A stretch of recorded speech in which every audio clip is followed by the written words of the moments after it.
Hi guys, this is Sumit and welcome back to knowledge motivations new video. दोस्तों, मुझे बहुत सारे क्वेश्चंस आए थे, बहुत सारी रिक्वेस्ट आई थी कि नेटवर्क इंजीनियर के इंटरव्यू के क्वेश्चंस के बारे में और भी जानकारी चाहिए। So related to the interview questions of network engineer आज का ये वीडियो है। तो इस वीडियो में मैं बहुत सारे क्वेश्चंस जो है वो आपके लिए लेके आया हूँ। सभी क्वेश्चंस इंपॉर्टेंट रहते हैं, बट हम लोग ट्राई कर सकते हैं कि मैक्सिमम जो क्वेश्चंस इंटरव्यूअर पूछे तो वो क्वेश्चंस मैं आपको बताऊं, उसके आंसर्स मैं आपको बताऊं और वो आंसर्स पर्टिकुलर मैं आपको एक्सप्लेन करके बताऊं। सो ये वीडियो बहुत ही इंपॉर्टेंट वीडियो है। अगर आप फ्रेशर हो, अगर आप इंडस्ट्री में काम कर रहे हो, 1-2 साल आपको हो गए और आपको नेटवर्क इंजीनियर का इंटरव्यू अभी क्रैक करना है, तो ये सारे क्वेश्चंस आपके लिए बहुत ही ज्यादा इंपॉर्टेंट साबित हो सकते हैं। So please watch this video carefully and till and. दोस्तों, हम लोग ने बहुत सारे वीडियोस बनाए हैं जो कि एक्चुअल जब आप कंपनी में काम करते हैं तो उस टाइम पे आपको जो रियल टाइम इश्यूज आते हैं उस इश्यूज के ऊपर हम लोग ने बहुत सारे वीडियोस बना दिए हैं। या फिर आप अपने करियर में फ्रेशर हो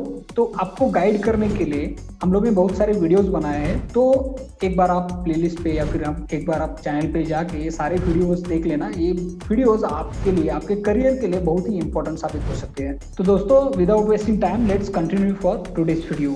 our first question is, what are the functions of network administrator? Common question है, क्योंकि आप कभी भी नेटवर्क इंजीनियर के इंटरव्यू के लिए जाओगे तो ऑब्वियसली कोई एक सरपिरा हमारे जैसा बंदा वहाँ पे रहता ही है। तो सबसे पहले आपको में भी यही पूछेगा कि नेटवर्क इंजीनियर्स के जो कुछ रोल्स है या फिर रिस्पॉन्सिबिलिटीज है, तो आपको वो कुछ पता है क्या? तो सिंपली आपको आंसर क्या देना है, इसका आंसर क्या होना चाहिए, मैं आपको बता देता हूँ। नेटवर्क इंजीनियर की रिस्पॉन्सिबिलिटीज हम लोग 3 की पॉइंट्स पकड़ सकते हैं। The first one is installation of network, the second one is configuration of the network and the third one is maintenance of your network. अब ये 3 चीजें आप एक्सप्लेन भी कर सकते हो। इंस्टॉलेशन ऑफ नेटवर्क यानी कि क्या, अगर आपका नया इंफ्रास्ट्रक्चर है या फिर आपके इंफ्रास्ट्रक्चर में कुछ चीजें आपको नए से लगानी है, आपको एक स्विच एक्स्ट्रा चाहिए, आपको बहुत सारे एक्सेस पॉइंट्स यूज करने हैं, राउटर्स इंप्लीमेंट करने हैं, या फिर नया ही सेटअप है, तो आप कैसे करोगे, उसके लिए क्या क्या लगेगा, ये सारी बातें हैं इंप्लीमेंटेशन में, सेटअप में आएगा।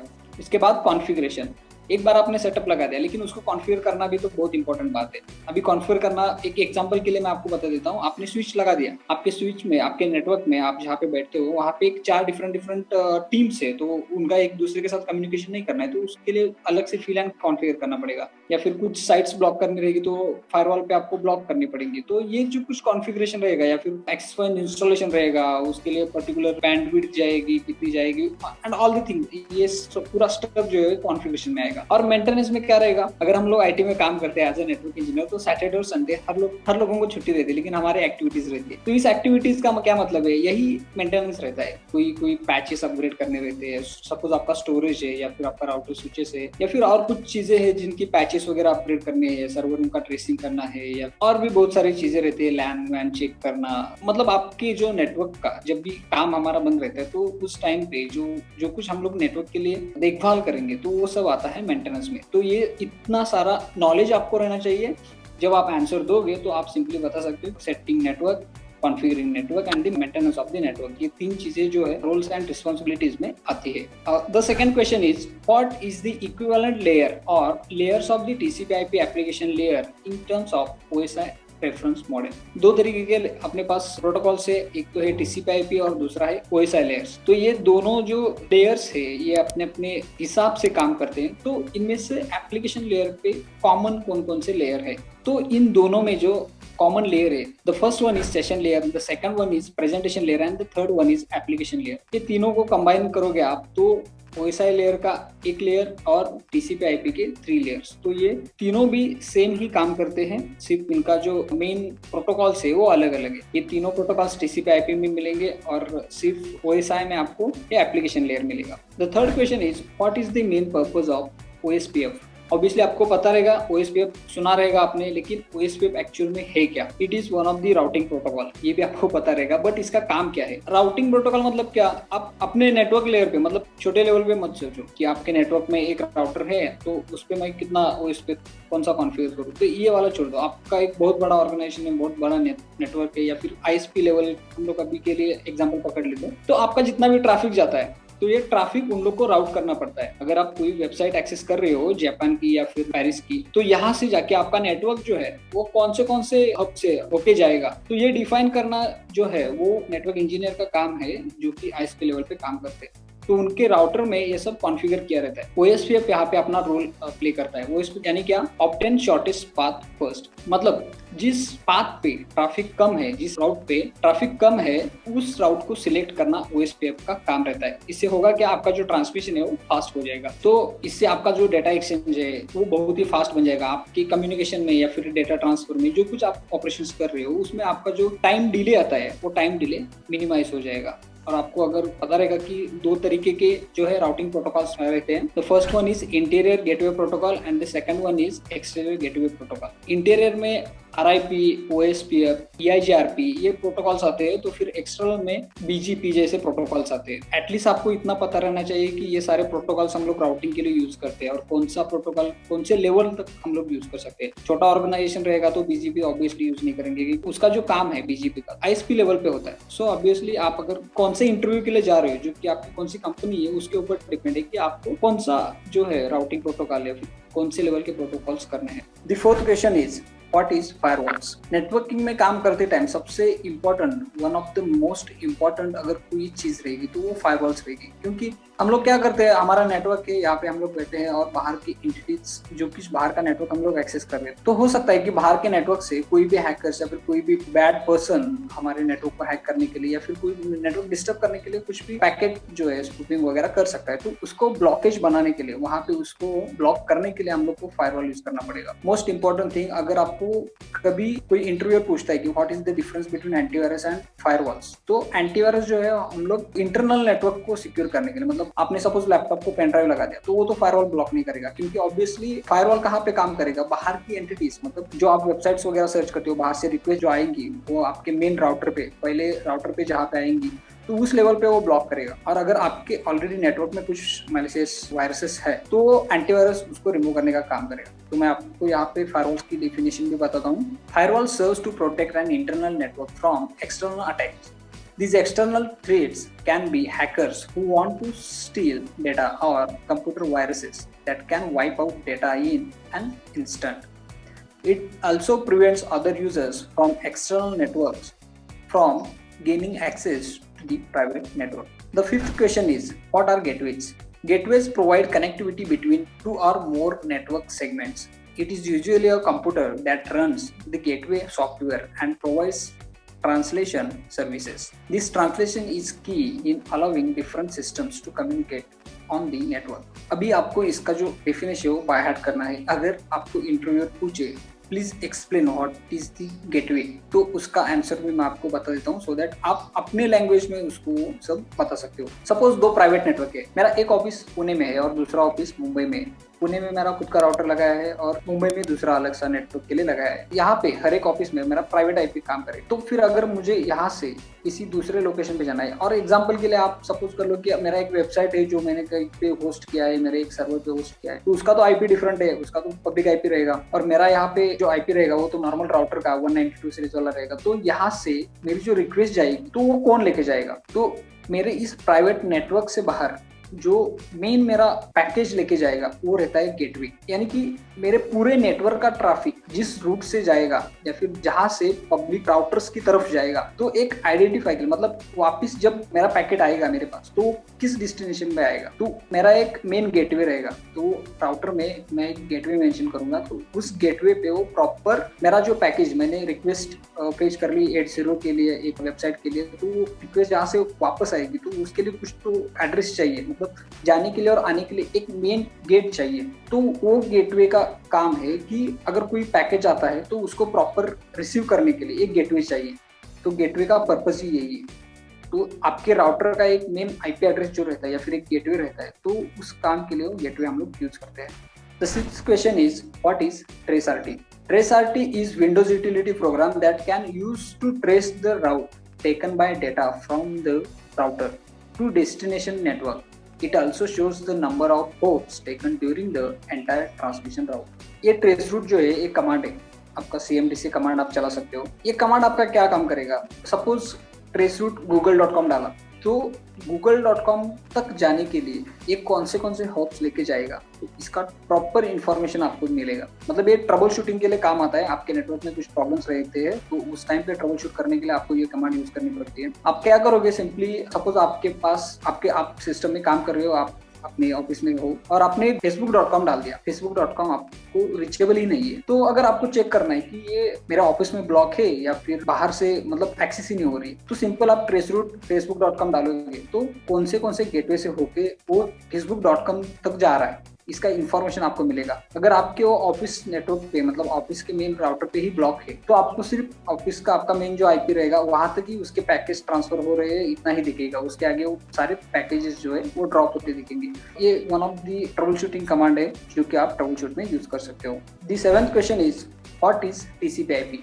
TCP/IP is a protocol, transmission control protocol और इंटरनेट प्रोटोकॉल। हर एक इंटरनेट पे जो हम लोग चीज करते हैं तो इसको एक रूल्स डिफाइन करके देना इंपॉर्टेंट था। तो TCP/IP ने क्या किया कि हर एक काम के लिए एक पोर्ट असाइन किया, फिर एक रूल बनाया, पर्टिकुलर रूल बनाया कि अगर हमें इस चीज के लिए जाना है तो हमें इस रूल के हिसाब से जाना पड़ेगा। तो ही जाके जो है इंटरनेट वो प्रॉपर काम करने लगा। क्योंकि सपोज आपको SSH करना है तो पोर्ट नंबर 22 ही यूज करना पड़ेगा, 21 ही यूज करना पड़ेगा। FT करना है तो यही पोर्ट यूज करने का पड़ेगा। अगर आपको वेब सर्वर के लिए जाना है तो 8080 ही पोर्ट यूज करना पड़ेगा। तो ये कुछ प्रोटोकॉल से ये डिफाइन करके दिए TCP/IP ने। TCP/IP is a short for transmission control protocol or internet protocol. This is set of protocol layers that is designed to make data exchange possible on different types of computer network, also known as a heterogeneous network. The eighth question is, how can you manage a network using a router? Routers have a built-in console that lets you configure different settings like security and data logging. You can assign restriction to computers such as what resources it is allowed access or what particular time of the day they can browse the internet. You can even put restrictions on what websites are not viewable across the entire network. एक router से जो main traffic आएगा वहां पे आप सारा data जो है या फिर पूरा इंटरनेट है वो फिल्टर कर सकते हो। यानी कि वहां पे आप ब्लॉकेज के लिए बहुत सारे रूल सेट कर सकते हो कि पर्टिकुलर ये वेबसाइट्स नहीं चलेंगी। हर एक आईपी के लिए या फिर हर एक जो यूजर है उसको एक पर्टिकुलर बैंडविड्थ हम लोग असाइन कर सकते हैं वहां पे। इसके बाद अपने अमाउंट का डेटा, मैक्सिमम डेटा वो ट्रांसफर कर सकते हैं। ये सारी चीजें हम लोग नेटवर्क के राउटर पे डिफाइन कर सकते हैं और उस हिसाब से राउटर अपना काम कर देगा। सो सिक्योरिटी पर्सपेक्टिव अगर हम लोग देखें तो ये बहुत ही इंपॉर्टेंट है। राउटर पे हम लोग को बहुत सारी ACLs क्रिएट करनी पड़ती है जो कि अपना डेटा फिल्टर करेगी और कोई मैलिशियस वेबसाइट्स वगैरह है या फिर आप नहीं चाहते हो कि आपके नेटवर्क में आपके जो एम्प्लॉइज है, यूजर्स है, वो ऑफिस टाइम पे अननेसेसरीली यूट्यूब या फिर FB पे ना जाए तो आप वो साइट जो है वो वहाँ पे ब्लॉक कर सकते हो। या फिर अगर कोई बंदा या फिर बंदी आपके ऑफिस में बैठ के टोरेंट पे अगर वीडियोस डाउनलोड करते तो वो सारे ब्लॉक करने के लिए आप राउटर पे ACLs बना के वहाँ पे ब्लॉक कर सकते हो। The ninth question is, what protocol can be applied when you want to transfer file between different platforms such as Unix systems and Windows servers? मेरा एक सर्वर है जो कि लिनक्स है और आपकी सिस्टम है और सिस्टम का डेटा मेरे सर्वर पे डालना है तो आप क्या करो? प्लेटफॉर्म डिफरेंट है, यहाँ से लेके कॉपी करके वहां पे ले जाना ये तो राइट वे नहीं है एक प्रॉपर नेटवर्क में काम करते टाइम पे। सो उस टाइम पे हम लोग FTP यूज कर सकते हैं। FTP यानी कि फाइल ट्रांसफर प्रोटोकॉल। अब ये FTP के बहुत सारे क्लाइंट्स आते हैं, फॉर एग्जाम्पल फाइलझिला या फिर WinSAP। तो ये क्लाइंट हम लोग यूज करके मेरे सिस्टम का डेटा दूसरे सिस्टम में ट्रांसफर कर सकते हैं। अदरवाइज डायरेक्टली डेटा ट्रांसफर करना पॉसिबल नहीं है क्योंकि USB ब्लॉकेज रहता है हर एक सिस्टम के लिए। तो आप डेटा कॉपी नहीं कर सकते एक सिस्टम से दूसरे सिस्टम का। तो आप डेटा ट्रांसफर कैसे करते हैं? तो उस टाइम पे हम लोग FTP यूज कर सकते हैं और इजीली अपना जो डेटा है वो ट्रांसफर कर सकते हैं। The 10th question is, what happens when you use cable longer than the prescribed length? आपका ऑफिस पे मक्स लगा नहीं है और मक्स कहीं और फ्लोर पे लगा है। सपोज एक 10 माले की बिल्डिंग है और 10th माले पे आपका मक्स लगा है जहाँ पे आपका मेन इंटरनेट केबल लगेगा और वहां से आपको केबल ले करना है फर्स्ट फ्लोर तक। तो इसका डिस्टेंस कितना रहना चाहिए? तो एक डिस्टेंस डिफाइन करके दिया है हर एक चीज के लिए। मतलब अगर आप Cat 6 या फिर Cat 5 की केबल अगर यूज कर रहे हो उस मक्स से लेके आपके राउटर तक लाने के लिए तो उसका मैक्सिमम डिस्टेंस कितना रहना चाहिए? अगर उस डिस्टेंस से ज्यादा डिस्टेंस का वायर आपने लगा दिया, सपोज एक 500 मीटर की जगह आपने 700 मीटर का वायर लगा दिया, तो ऑब्वियसली वहां पे आपका डेटा लॉस होगा। 30 Mbps की आपकी बैंडविड्थ रहेगी तो आपके यहाँ पे आते आते वो कितनी कम हो जाएगी ये आपको खुद पता नहीं चलेगा। सो ये डेटा लॉस रोकने के लिए हम लोग को एक प्रिस्क्राइब्ड लेंथ दी जाती है, तो हर एक चीज की उतनी ही लेंथ रहती है, तो उसके अंडर ही हम लोग को ये कॉन्फ़िगरेशन या फिर ये वायर जो है वो यूज करनी रहती है। The 11th number question is what is the sequence or colour code of straight through cable. Office में हम लोग जब काम करते हैं तो मोस्टली सर्वर के लिए हम लोग कंपनी फिटेड जो केबल रहती है वही यूज कर लेते हैं। कई टाइम पे हम लोग को अगर बड़ी लेंथ वाली केबल वगैरह चाहिए तो इमरजेंसी में हम लोग को ट्रिम करना पड़ता है खुद ही खुद, और उसका वीडियो भी आप देख सकते हो, उसका लिंक मैं दे दूंगा। लेकिन अभी के लिए मैं आपको बता देता हूँ कि उसका कलर कोड क्या है। प्लीज ध्यान से सुनना क्योंकि ये बहुत इंपॉर्टेंट है। और ये जो कलर कोड है वो है white orange, orange white green, blue white blue, green white brown and brown. तो ये सीक्वेंस आप याद रखो, इस सीक्वेंस के हिसाब से आपको जो है वो क्रिम्पिंग करना है। The next 12th question is what is the difference between straight through and cross over cable. दोस्तों अगर स्ट्रेट ओवर केबल हम लोग कब यूज करते हैं, जहाँ पे डिफरेंट डिवाइसेस या फिर डिफरेंट नोड्स कनेक्ट करने के लिए हम लोग स्ट्रेट थ्रू केबल का यूज करते हैं। और क्रॉस ओवर केबल हम लोग कब यूज करते हैं, जबकि हम लोग को दोनों सिमिलर डिवाइसेस यूज करने हैं। मतलब अगर हम लोग को दो कंप्यूटर्स एक दूसरे के साथ कम्युनिकेट करने हैं तो वहां पे हम लोग को स्ट्रेट थ्रू केबल यूज करके कोई भी फायदा नहीं होगा, क्योंकि आपका डेटा ट्रांसफर नहीं होगा। बहुत सारे टाइम पे अगर आप कॉलेज में वगैरह पढ़ते थे तो उस टाइम पे मे बी आपने लैन केबल लेके दो लैपटॉप सेम नेटवर्क में कनेक्ट करके डेटा ट्रांसफर करने के लिए ट्राई किया रहेगा, फाइल्स वगैरह कॉपी करने के लिए। आई होप आपका वो सक्सेसफुल नहीं रहा रहेगा, क्योंकि उस टाइप के काम के लिए आपको क्रॉस ओवर केबल ही चाहिए, स्ट्रेट थ्रू केबल से वो काम नहीं होगा। आज अभी डिवाइसेस जो है बहुत ही इंटेलिजेंट है, सो एक लिमिट तक वो काम कर सकते हैं, बट एज पर रूल अगर डिफरेंट डिवाइसेस कम्युनिकेट करने हैं तो स्ट्रेट थ्रू केबल हम लोग यूज कर सकते हैं। बट सिमिलर डिवाइसेस कनेक्ट करने के लिए आज भी अगर दो लैपटॉप आपको कम्युनिकेट करने हैं तो आपको क्रॉस ओवर केबल ही यूज करना पड़ेगा। Question number 13 is what is client and servers. आपने बहुत बार पढ़ा रहेगा कि क्लाइंट सर्वर आर्किटेक्चर है, क्लाइंट सर्वर आर्किटेक्चर है। तो क्लाइंट सर्वर आर्किटेक्चर क्या है? तो क्लाइंट सर्वर आर्किटेक्चर या फिर क्लाइंट सर्वर यानी कि क्या? क्लाइंट मतलब जो एंड यूजर जो अपने नॉर्मल सिस्टम पे काम कर रहे हैं, और सर्वर यानी कि एक हाई परफॉर्मेंस कंप्यूटर रहता है जो कि बाकी सारे यूजर्स जो है आपके नेटवर्क में अगर 10-15 यूजर्स है तो आपको अटेंडेंस भरना है, तो आप पे कंपनी का पोर्टल रहेगा तो उस पोर्टल पे आपको अटेंडेंस फिल करना है, या फिर आपके कुछ क्वेरीज रहेगा तो वो वहाँ पे फिलअप करने हैं। तो इन शॉर्ट क्या है, आप जो यूजर्स हो वो क्लाइंट्स हो और आपका सर्वर है, उस सर्वर पे आपका जो वेबसाइट या फिर वेब ऐप है वो होस्ट है और उसको आप लोग एक्सेस कर रहे हैं। तो ये जो आर्किटेक्चर है तो इसको हम लोग सर्वर क्लाइंट आर्किटेक्चर या फिर सर्वर क्लाइंट बोलते हैं। सर्वर जिसको मल्टीपल यूजर साइमल्टेनियसली एक्सेस कर सकते। Client server is a type of network wherein one or more computers act as servers. Servers provide centralized repositories of resources such as printers and files. Client refers to workstation that access the servers. और एक example के लिए आपके पास printer server भी रहता है। वो server यानी कि दूसरा कोई बात नहीं रहती, उसमें एक प्रिंटर है आपके पूरे नेटवर्क में शेयर किया हुआ है, कोई भी आके उससे प्रिंट निकाल सकता है अपने जगह पे बैठ के। सो ये एक सर्वर क्लाइंट आर्किटेक्चर में ही ये सारी चीजें आती है। बट इसका बेसिक क्या है कि एक सर्वर है जिसको मल्टीपल यूजर्स है, क्लाइंट जो है वो एक्सेस कर सकते हैं। Question number 14 is what is the difference between CSMA-CD and CSMA-CA। ये बहुत ही इंपॉर्टेंट टॉपिक है इंजीनियरिंग में। अगर आपने ENTC या फिर कंप्यूटर साइंस में CCNA सब्जेक्ट में आपने ये जरूर पढ़ा रहेगा। Collision detection and collision avoidance ये क्या रहता है? CSMA-CD or collision detection retransmit data frames whenever a collision occurred. CSMA-CA or collision avoidance will first broadcast intent to send prior to data transmission. तो एक जो है वो कोलिजन होने के बाद काम करता है और एक जो है कोलिजन ना हो इसके लिए काम करता है। तो ये दोनों प्रोटोकॉल बहुत ही इंपॉर्टेंट है, आप एक बार इनको ध्यान से पढ़ें। The 15th question is what is meaning bye tunnel mode. आप अगर कोई साइट यूज कर रहे हो जो कि ब्लॉक है तो उसको यूज करने के लिए हम लोग अभी VPN यूज करते हैं। ऑलमोस्ट जिसको VPN क्या है ये बात भी पता नहीं, वो सिर्फ एप्लीकेशन के नाम पे जाके वो यूज कर लेता है। तो वैसे ही टनल मोड क्या है, इसका ही एक एडवांस वर्जन है। आपने अगर .1q सुना रहेगा, मैं आपको चीजें सिर्फ एक्सप्लेन कर रहा हूँ। आपने .1q सुना रहेगा तो उसमें क्या रहता है, एक एक्स्ट्रा लेयर ऑफ टनल आपका क्रिएट करता है। मतलब VPN है लेकिन उसके ऊपर भी और एक लेयर बन जाता है टनल।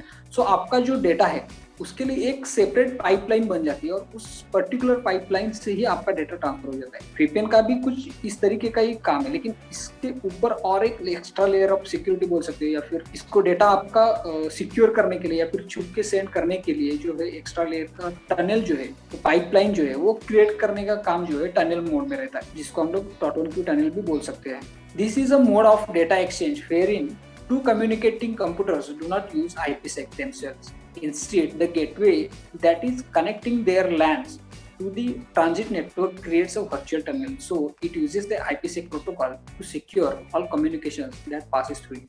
मतलब आपके पास डेस्टिनेशन है, जिस डेस्टिनेशन को आपको डेटा सेंड करना है, आपके पास खुद का गेटवे है, तो ये दोनों गेटवे यूज करके जो IPsec प्रोटोकॉल है वो यूज करके पॉलिसी मैप बना के आपको एक टनल क्रिएट करना पड़ता है और उस टनल के साथ आप जो कुछ डेटा सेंड करोगे वो टोटली सिक्योर रहेगा। तो इसका भी एक प्रोसीजर रहता है, आप चाहो तो उसके और कुछ वीडियोस दे सकते हो, how to create .1q tunnel.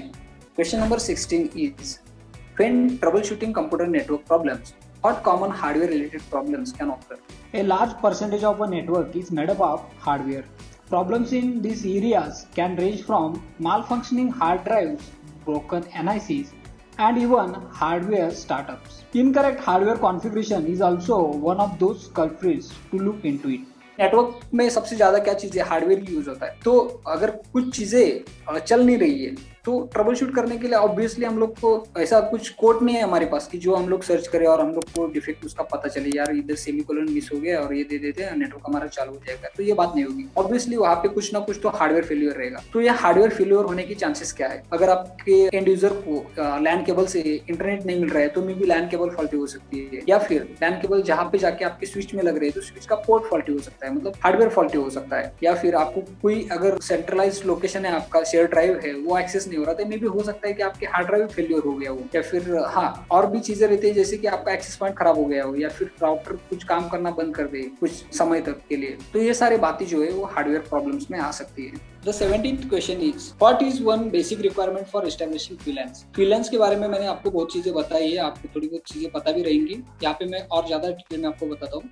मेरा एक नेटवर्क है, उस नेटवर्क में 2 से 3 टीम्स काम करती है, एक नेटवर्क टीम है, एक अकाउंट्स टीम है, दूसरी मार्केटिंग की टीम है। तो इन तीनों का जो काम है वो अलग अलग है, उनके एक दूसरे के सिस्टम में इनको कुछ झांक के देखने की जरूरत नहीं है, एक दूसरे के सिस्टम में इनको कुछ रिमोट लेने की या फिर कुछ करने की जरूरत नहीं है। सो सेग्रीगेशन के लिए हम लोग क्या करेंगे कि हर एक को अलग अलग कंपार्टमेंट जैसे बना के देंगे सो दैट उनके नेटवर्क में ही वो कम्युनिकेट कर सकते हैं। अगर मेरे टीम के किसी बंदे का सिस्टम रिमोट लेना है तो मैं उसका ही रिमोट ले सकता हूँ, ना कि दूसरे किसी बंदे का। हम लोग आईटी में काम करते हैं, हम लोग को सब पर एक्सेस रहता है, ये अलग बात है, लेकिन बाकी नेटवर्क के लिए भी हम लोग को सोचना चाहिए। तो वहाँ पे हम लोग क्या काम करेंगे, इस सिनेरियो में जो काम आता है वो है हमारा VLAN। A VLAN is required because at the switch level, there is only one broadcast domain. It means whatever a new user is connected to switch, this information is spread through the network. VLAN on switch helps to create separate broadcast domain at the switch level. It used for security purpose. यहाँ पे मेरे बाजू में एक बंदा बैठा है जो कि मेरे सेम टीम से काम कर रहा है। अगर उसके सिस्टम में मुझे कुछ फाइल्स डालनी है या फिर उसकी फाइल्स वहाँ से लेनी है तो मैं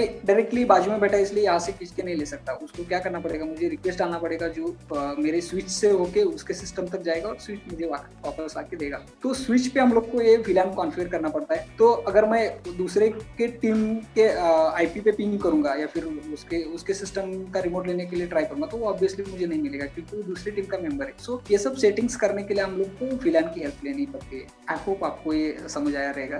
the 18th question is what protocols fall under TCP/IP internet layer. अभी TCP/IP हम लोग इतनी देर से बोल रहे हैं, कॉलेज से सुनते आ रहे हैं, लेकिन ये TCP/IP के अंदर इंटरनेट का जो लेयर रहता है उसके पे कौन से प्रोटोकॉल्स जो है वो काम करते हैं, ये चीज हम लोग को अभी देखनी है। There are 4 protocols which is managed by this internet layer. अभी ये क्या है, the first one is IP, the second one is ARP, the third one is ICAM और जिसको हम लोग ICMP बोलते हैं, and the fourth one is IGMP। तो ये 4 प्रोटोकॉल्स जो है वो इंटरनेट लेवल पे काम करते हैं या फिर इंटरनेट लेयर पे काम करते हैं। Question number 20 is one of the most important question, what do you mean by 3-way handshake or what is TCP 3-way handshaking. आपको कॉलेज के टाइम पे बहुत ही कॉम्प्लिकेटेड लगता रहेगा, लेकिन आप जब भी काम करने के लिए जाते हो, जब भी आप ऑफिस में बैठोगे तो एक बार सोच के देखो, मैं एक यूजर हूँ, आप सामने एक बैठे हो, मैं आपके लिए कोई रिक्वेस्ट डालूंगा कि भाई मुझे एक 5,000 चाहिए, तो आप क्या बोलोगे, अगर आपको नहीं देने हैं तो भाई सुनाई नहीं दे रहा है, कट कर दो सीधा। तो एक कम्युनिकेशन प्रॉपर नहीं हुआ। अगर वो मैं पहले हेलो बोलूंगा तो आप बोलोगे हेलो, तो मुझे ये पता चलेगा कि यस सामने वाले को सुनाई दे रहा है, अभी मैं मेरा जो कुछ रिक्वायरमेंट है वो बोल सकता हूँ। तो उसके बाद में जाके बोलूंगा कि यार मुझे पैसा चाहिए। अगर वो अभी ना बोलता है तो उस टाइम पे आप समझ लो कि वो प्रॉपर आपको रिस्पॉन्ड नहीं कर रहा है। अगर उसने हाँ बोल दिया तो जाके आपका जो कम्युनिकेशन है वो प्रॉपर हो जाएगा। आपने कुछ मांगा, उसने वो रिक्वेस्ट दिया, और मैंने भी सुना कि हाँ, उसने सामने वाले ने हाँ बोल दिया, मतलब ये कम्युनिकेशन हो गया। तो उसी तरीके से अगर कोई ट्रैफिक या फिर कोई पैकेज आप पुश करते हो, या फिर आप सपोज एक वेबसाइट है google.com, उसको आप एक्सेस करना चाहते हो, या फिर फेसबुक पे आप जाना चाहते हो, तो सबसे पहले आप क्या करोगे, अपने ब्राउजर में facebook.com डालोगे। facebook.com डालने के बाद आपकी जो रिक्वेस्ट है, आपका सोर्स आईपी रहेगा, आपका मैक आईडी रहेगा, तो उस टाइम पे आप जो रिक्वेस्ट सेंड करोगे तो उसमें क्या क्या रहेगा मेंशन, आपका पोर्ट नंबर रहेगा, मतलब आपने 80 पोर्ट के लिए रिक्वेस्ट सेंड किया, क्योंकि आपको वेबसाइट एक्सेस करनी है, सो ऑब्वियसली 80 पे या फिर 443 पे रिक्वेस्ट जाएगी, तो वो पोर्ट नंबर रहेगा, आपके सिस्टम का मैक एड्रेस और आपका जो आईपी एड्रेस रहेगा वो रहेगा, और दूसरे एंड पे जो आपके डेस्टिनेशन है उसका डिटेल्स रहेगा। तो यहाँ से आपका रिक्वेस्ट जाएगा, जिसको हम लोग सिंक पैकेज बोलते हैं। ये सिंक पैकेज गूगल तक जाएगा। गूगल तक जाने के बाद गूगल क्या करेगा, yes I have received your request and yes we can communicate, और मैं आपको जो आप वेब पेज देखना चाहते हो तो वो मैं आपको दिखा सकता हूँ। तो उसका एक्नॉलेजमेंट जो है वो गूगल आपको सेंड करेगा विथ सिंक पैकेज, जो आपने पहले भेजा था, क्योंकि उसमें आपका सारा डिटेल्स रहता है और सोर्स और डेस्टिनेशन एड्रेस रहता है।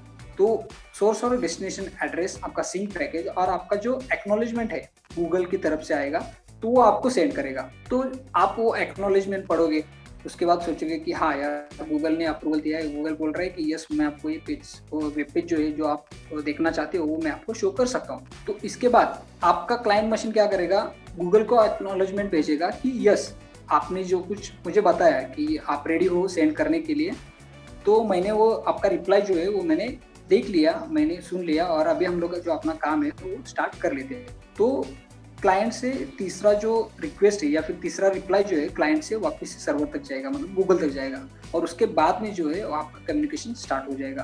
तो ये जो प्रोसीजर है कोई भी कनेक्शन इस्टेब्लिश करने की, तो इसको हम लोग 3-वे हैंडशेक बोलते हैं। 3-वे हैंडशेक और टीसीपी 3-वे handshake is a process that is used in a TCP/IP network to make a connection between the server and client. It is 3-step process that requires both the client and server to exchange synchronization and acknowledgement packets before the real data communication process starts. फिर भी आपको 3-वे handshake या फिर कोई भी question जो मैंने आपको बता दिए, अगर कोई भी क्वेश्चन में डाउट रहता है तो आप मुझे पूछ सकते हो। The question number 21 is what is difference between broadband connection and lease connection.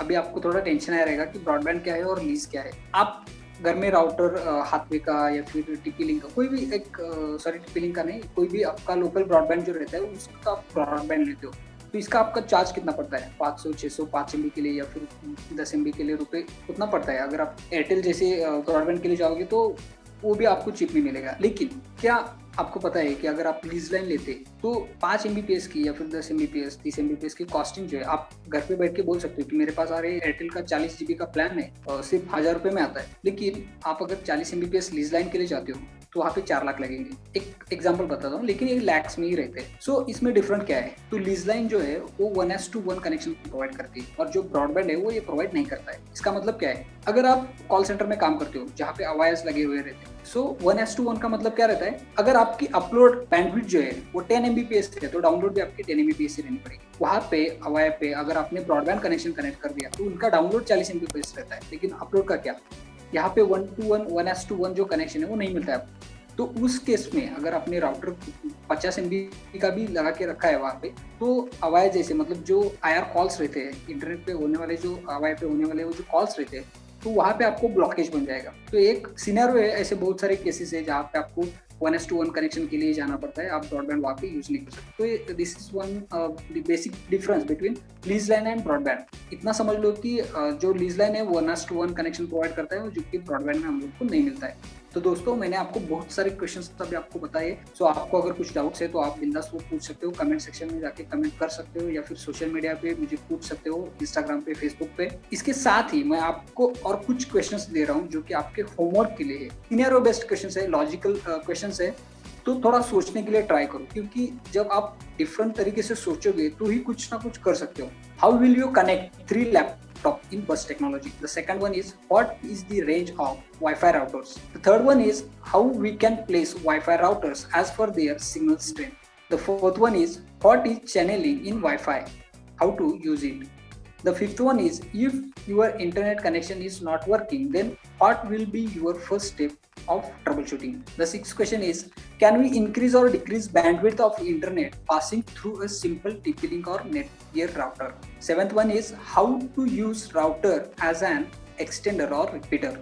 Eighth one is, if one of system from your network is not getting internet, what are the possibilities of network issues?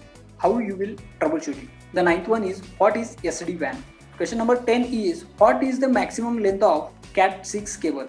मतलब आप कितने दूर तक Cat6 cable use कर सकते हो। यहाँ से मेरा ऑफिस अगर 1 किलोमीटर लंबा है तो उस डिस्टेंस तक मैं Cat6 केबल यूज कर सकता हूँ क्या? ये क्वेश्चन है। तो question number 11 is, can we use our router as a firewall? Question number 12 is, what you know about ACL, IPsec and policy map? 13 number question is, to protect your network, which option you will choose? The first one antivirus or the second one is firewall. Question number 14 is, switch is working on which layer?